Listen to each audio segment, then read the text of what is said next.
Hey everyone, it's Deb from Locked Up with History in the National Crime and Justice Museum at the Geelong Jail.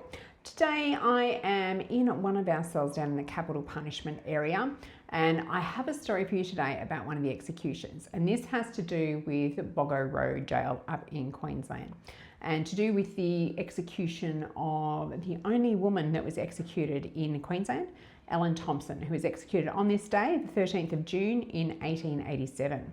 Now, Ellen was executed for the murder of her husband, William. It was not a very happy marriage. It was a second marriage. And basically, William ended up driving away nearly every one of her children. In fact, he almost tried to get one of her daughters, her young daughters, to marry his brother, who was 50 years old at the time. But eventually it would come to pass that Ellen would have a much younger paramour in John Harrison. And it was believed that the two of them had murdered Wiilliam Thompson, although they maintained that it was a suicide or it was self-defence all the way to the end. They were walked out to the gallows on the 13th of June 1887 at Boggo Road, and that's the gallows that I will show you in a minute.